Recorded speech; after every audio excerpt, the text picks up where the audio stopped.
प्रभु श्री राम जब लौट करके आए रावण को मार के,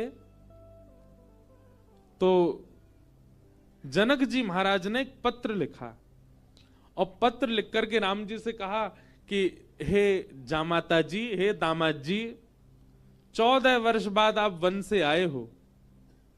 आप में तो जनकपुर के लोगों के प्राण हैं ही, परंतु हमारी लाली जो है जानकी, वो तो हमारी प्राण ही हैं। समस्त जनकपुर वासी आप दोनों युगलों को कुछ दिन के लिए जनकपुर बुला रहे हैं कि आप कुछ दिन आराम करने आओ। 14 वर्ष वन में रह के आए हो और आप अकेले नहीं आवे, अपने तीनों भैयाओं को, तीनों लालियों को और अपनी समस्त सेना हनुमान जामवंत सहित सबको लेकर के आप जनकपुर आइए, कुछ दिन आराम करने। हमको कुछ दिन सेवा करने दो, आपकी मेहमान नवाजी करेंगे आपकी। कुछ दिन के भ्रमण के लिए आप लोग जनकपुर आ जाओ। भगवान सभा में बैठे थे और सभा में बैठे बैठे जैसे ही जनक जी का पत्र आया तो भगवान ने हनुमान जी से कहा, पत्र पढ़ के सुनाओ, क्या बोल रहे हैं हमारे ससुर जी। हनुमान जी ने पूरा पत्र पढ़ा। बोले, भगवान, हे प्रभु श्री राम, आपको, पूरी सेना को, हमारी मैया को, तीनों भैयाओं को, तीनों भाभियों को, सबको जनक जी बुला रहे हैं जनकपुर कुछ दिन आराम के लिए। सबरे बंदर उछलने लगे, बोले जय हो, बढ़िया भयो, अब आनंद आएगा, जनकपुर में जाएंगे, हम सब अपने हाथ पांव दबाएंगे। बहुत युद्ध करके आए रावणों से, रावण की सेना से, और बढ़िया मालपुआ खावे को मिलेगा। राम जी की बारात में तो हम नहीं जा पाए थे, पर बारात की चर्चा हमने सुनी थी। वहां तो भैया बड़े पकवान बने थे, हम सब जाएंगे। ब्राह्मण सारे बानर इतने ज्यादा उत्सुक हो गए, हम सब जाएंगे। बानरों की उत्सुकता देख करके राम जी बोले, शांत हो जाओ भैया। अब भाई देखो, हमारा निर्णय यह है कि जनकपुर हमारी ससुराल है और कहीं भी नाक कट जाए चलता है, पर ससुराल में हमारी नाक ऊंची रहनी चाहिए। और इन सब बातों को ध्यान में रखते हमारे मन में आया कि हम जाएंगे, भरत जी जाएंगे, लक्ष्मण शत्रुघ्न जाएंगे, चारों बहुएं जाएंगी, कुछ वरिष्ठ लोग जैसे जामवंत जी, हनुमान जी, अंगद जी आदि आदि कुछ वरिष्ठ लोग जाएंगे। बाकी बानरों से हमारी प्रार्थना, आप तो यहीं सरजू जी के तट पे अयोध्या में ही रहो, आप लोग मत चलो।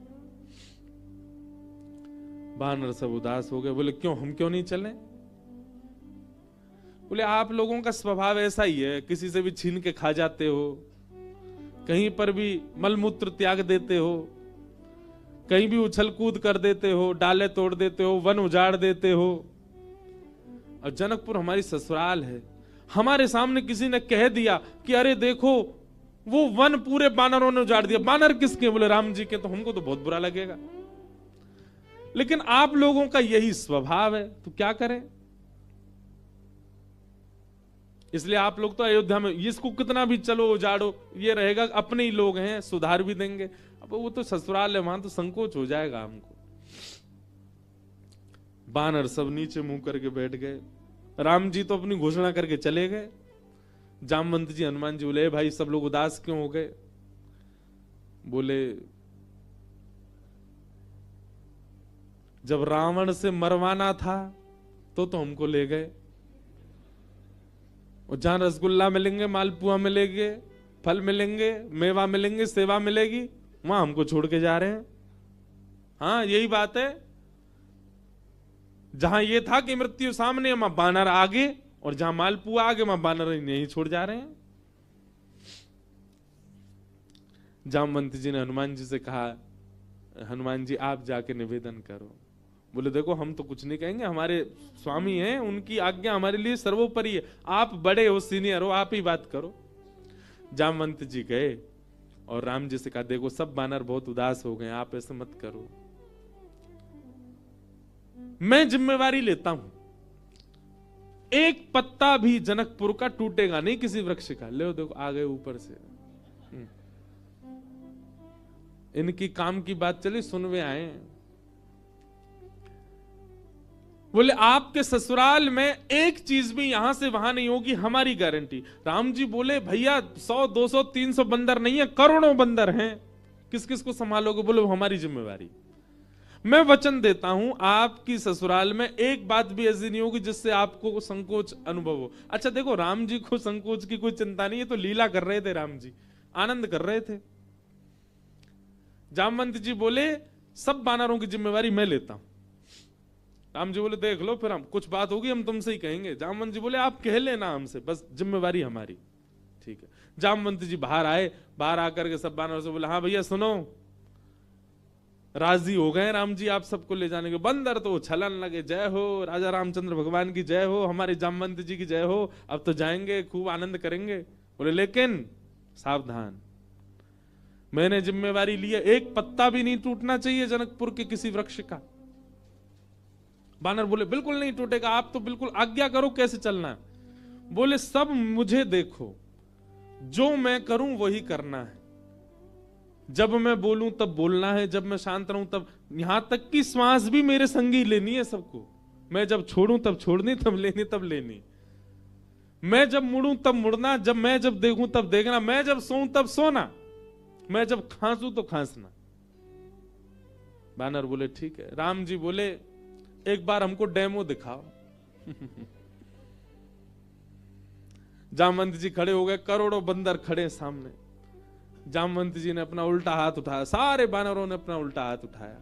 जैसे परेड होती है ना 26 जनवरी को, तो हमारे मिलिट्री के जवान बिल्कुल एक संग उनके हाथ पैर चलते हैं, हाय ये हाथ पीछे तो यही हाथ पीछे जाएगा। उनको देखो कभी, उनके पैर भी बिल्कुल समय पे आगे समय से पीछे, गर्दन भी समय से चलेगी। वैसे मिलिट्री के जवानों की तरह सब बंदर खड़े हो गए। जामवंत जी हंसे तो सबरे बंदर हंसे। जामवंत जी खांसे तो जिनको खांसी नहीं आ रही वो जबरदस्ती खांसे। लोग खांसना ही है, जामवंत जी खांस रहे हैं। राम जी बोले चलो ठीक है, अब चलते हैं जनकपुर। आहा, जनकपुर की ओर जा रहे हैं। 14 वर्ष बाद वन से लौटने के बाद, राज्याभिषेक के बाद राजा रामचंद्र भगवान पूरे नगर में उत्सव मनते जा रहे हैं। जहां जहां से निकलते हैं वहीं पुष्प वर्षा हो रही है, विशाल सेना राम जी की चल रही है। पर इस पूरी यात्रा का सबसे श्रेष्ठ केंद्र बिंदु, आकर्षण बिंदु था बानरों की परेड। बिल्कुल ऐसे चल रहे हैं सीधे। जामवंत जी इधर देखे तो सब बानर इधर देखे, जामवंत जी नीचे तो सब नीचे, जामवंत जी खुजा में तो सब खुजा में। जैसे ही जनकपुर में पहुंचे, राम जी की सब बलैया लेने लगी अटारी इनसे, हमारे पहुना आए, हमारे जमाई राजा आए। सबके नेत्र सजल हो गए। पर पूरे जनकपुर में जैसे ही बानरों ने प्रवेश किया, आहा, बानरों की ऐसी प्रशंसा, भैया कैसे सुधरे भाई। अच्छा, जामवंत जी ने सबके काजे वस्त्र भी सिलवाए थे। सब बानर बिल्कुल बढ़िया, ऊपर को आधी बगलबंदी सी पहन के, नीचे धोती सी पहन के, टोपा से पहन के चल रहे थे। कैसा, मैं तो चिंतन करता हूं कैसे लग रहे होंगे सब। हम बंदरों के बीच में ही रहते हैं ना वृंदावन में। महाराज आरती का थाल ले लेकर के जनकपुर की सब नारियां आरती कर रही हैं, पर बानर नहीं उनकी ओर देखें भी। जब जामवंत जी देखेंगे तभी देखेंगे। जनक जी महाराज ने स्वागत किया और स्वागत करके खूब प्रेम से वार्ता हुई। ऊपर बोले भैया पूरे जनकपुर में हल्ला है आपके बानरों का, कैसी सेना, लग रहा है देखते ही बनता है कि यही बानर मार सकते हैं रावण की सेना को। इतने शिष्टाचारी, इतने गंभीर। देखो इतनी बड़ी सभा में करोड़ों बानर बैठे हैं, पर सुई गिर दो तो उसकी आवाज भी आ जाएगी। Pin drop silence. दूर बैठे जामवंत जी सिर हिलावे, सब बानर करें हाँ। अब आप बहुत दूर से चल के आए हैं, सबकी प्रसाद की व्यवस्था है। हाँ भाई, सब बानरों के आगे चौकी लगाओ। पहली बार बानर चौकी पे बैठ के पाएंगे। चौकी पे बैठ गए, चौकियों के आगे दूसरी चौकी, चौकी के ऊपर सोने की थाली, चांदी की कटोरी। आहा क्या बढ़िया, सब बानरों की थाली। पहली बार बानरों के आगे थाली लगी है। लेकिन बानर थाली में नहीं देख रहे हैं, सब जामवंत जी को देख रहे हैं। पनीर की सब्जी आई, काजू की सब्जी आई, ये सब्जी आई, मिष्ठान आए, पूड़ी आई, 5 प्रकार की पूड़ी आई, रोटी आई, चावल आए। बानरों का स्वभाव क्या है, आप केला भले ही हाथ से दो लेकिन फिर भी छीन के ही लेगा। बानर का स्वभाव होता है, उसका छीनने का ही स्वभाव होता। पर सारे बानर ऐसे बैठे जामवंत जी को देख रहे, टेढ़ी टेढ़ी नजर करके देख तो रहे थाली में क्या क्या आ रहा है, लार टपकती जा रही है, लेकिन नहीं, जामवंत जी जैसे कहेंगे वैसे खाना है। सबको फल दिए गए, फलों में सब फल अमनिया करके दिए, आम सबको साबुत दिए गए, सबकी थाली के आगे आम रखे गए, सब बिल्कुल थाली हो गई। जामवंत जी महाराज ने सब बानर की ओर देखा, सब बानर बिल्कुल जामवंत जी को देख रहे थे। जामवंत जी ने हाथ में जल लिया, अन्नपूर्णे सदा पूर्णे, सब बानर बोल रहे अन्नपूर्णे सदा पूर्णे। थाली के ऊपर 4 बार घुमाया, सब बानर घुमा रहे हैं, आचमन किया, सब बानर आचमन कर रहे हैं। जनक जी बोले राम जी मान गए आपकी इस सेना को, क्या अद्भुत बानर है सब। राम जी बेचारे धीमे धीमे पा रहे, बोले बस ये लाज बची रहे जितनी देर है। प्रसाद पाने लगे बिल्कुल वैसे, अगर दाल चावल पा रहे हैं जामवंती, सब दाल चावल ही पा रहे हैं, जितनी दाल जितनी सब्जी डाल रहे हैं उतनी डाल रहे हैं। अद्भुतता थी देखने में। थोड़ी देर पाने के बाद जामवंत जी की दृष्टि पड़ी आम पे, जैसे ही आम उठाया सब बानरों ने एक संग आम ही उठाए। जामवंत जी घुमा के देखें, सब बानर घुमा के देखें। जामवंत जी ने जोर से आम दबा के देखना चाहा कितनी गुठली है इसमें। अब वो आम ऐसा था कि जैसे ही नेक दबाया तो गुठली उछल गई उसमें से। अब जैसे ही गुठली उछली तो सब बानर दोनों हाथन से दबाई रहे, वो गुठली उछलनी चाहिए क्योंकि जामवंत जी की गुठली उछली है। अब सब बानर जैसी आम दबा में सबकी गुठली उछली। गुठली के उछलते ही जामवंत जी बोले इन हाथों से मेघनाथ निकल के नहीं भाग पाया, इन हाथों से रावण निकल के नहीं भाग पाए, छोटी सी गुठली भाग गई।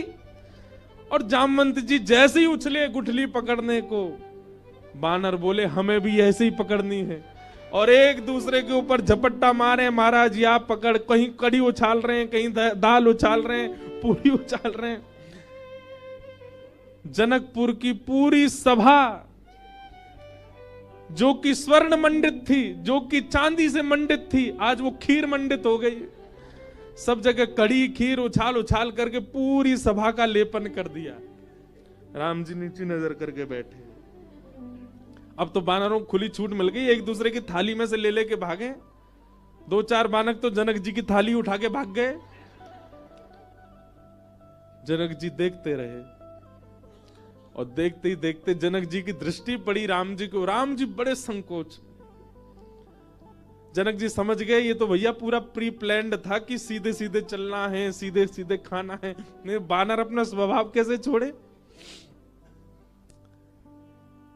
राम जी को संकोच में देख जनक जी ने उनको हृदय से लगाया, बोले हम बिल्कुल अप्रसन्न नहीं है, हमको प्रसन्नता है कि इतना आनंद हुआ आज जनकपुर में इतने दिन बाद। आप बिल्कुल संकुचित मत हो। लेकिन सबसे ज्यादा संकोच हो रहा था जामवंत जी को। मैंने जिम्मेवारी ली थी और मैंने बिगाड़ दिया सब काम। जब जनक जी को राम जी को हृदय से लगाते हुए देखा तो जामवंत जी के मन में आया मैंने बहुत बड़ा अपराध कर दिया आज। जितने प्रेम से राम जी अपने ससुर जी को हृदय से लगा रहे हैं, हे भगवान मेरे अपराध का पीड़ा जो मेरे चित्त में है वो तभी दूर होगी जब इतने प्रेम से ठाकुर जी मुझे भी अपने हृदय से लगाए। जी की हृदय की भावना राम जी पहचान गए। और जब वापस जनकपुर से लौटने का समय आया 6-7 दिन बाद, जामवंत जी से राम जी ने एकांत में कहा हम आपके मन के भाव जान गए। जब जनक जी हमको हृदय से लगा रहे थे, आपके मन में आया था कि कभी आप भी हमको ऐसे हृदय से लगाओ। अब अभी हृदय से लगाने में वो बात नहीं होगी। जब आप अपनी पुत्री का वर्ण हमारे साथ करोगे, हम आपके दामाद बनेंगे, तब आप हमको इसी भाव से हृदय से लगाना, तब आपकी इच्छा पूरी होगी।